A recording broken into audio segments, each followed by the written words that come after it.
J'ai pour habitude de dire que la première efficacité de l'IT, de l'informatique, c'est finalement de livrer.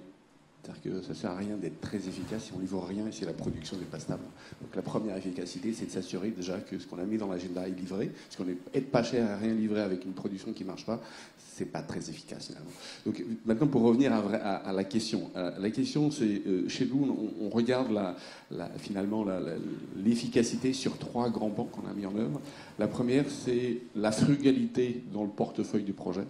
Et finalement, regarder chaque projet par la valeur et s'assurer que chaque projet fait du sens d'un point de vue valeur pour la banque et pour les clients. Et donc ça veut dire qu'on est capable d'en tuer certains? Ça veut dire exactement, c'est ça le point, c'est de dire que on est capable de tuer des projets qui n'apportent pas de valeur pour la banque, mais plus que ça, on est capable dans un projet de dire ce qui apporte de la valeur et ce qui n'en apporte pas. Ce qui est important, ce n'est pas uniquement couper des projets. Souvent, on est jusqu'au boutiste quand on a décidé un investissement, et peut-être qu'à l'intérieur du projet, 80% du développement suffit pour livrer la valeur pour la banque. Frugalité dans la gestion du portefeuille. Mais juste une petite parenthèse là-dessus, c'est-à-dire que vous travaillez avec des comptables pour mesurer la valeur? On demande à nos clients finalement de découper le projet, et je vais parler, donc ça me permettra d'aller dans la deuxième partie, de découper le projet en morceaux suffisamment quantifiables sur lesquels on peut identifier une valeur. Alors, dans des projets où on construit du socle, c'est souvent un peu difficile de le faire, mais se donner cette discipline d'aller regarder la valeur du projet, finalement, permet de tuer ou réduire les coûts des projets.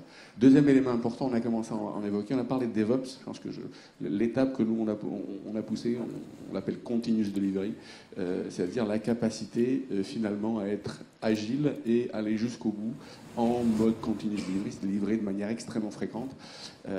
Ça a un élément extrêmement important, c'est Gartner qui sortait le chiffre il y a quelques temps. Dans les projets faits en cycle en V ou Waterfall, il y a environ 40% de ce qui est développé qui n'est pas utilisé. Donc, pour parler de l'efficacité, la capacité finalement à aller en production et avoir le feedback du client qui vous dit bah, ça ne sert à rien, ça vous permet finalement d'adapter vite la trajectoire du projet. Si on se trompe, le client, quand il fait des specs, il a le droit de se tromper. Donc il faut quelque part tester. Et donc ça donne la possibilité d'innover, de créer de la valeur, de vérifier que ça marche, que c'est bien la bonne demande, et finalement d'avancer dans la création de valeur.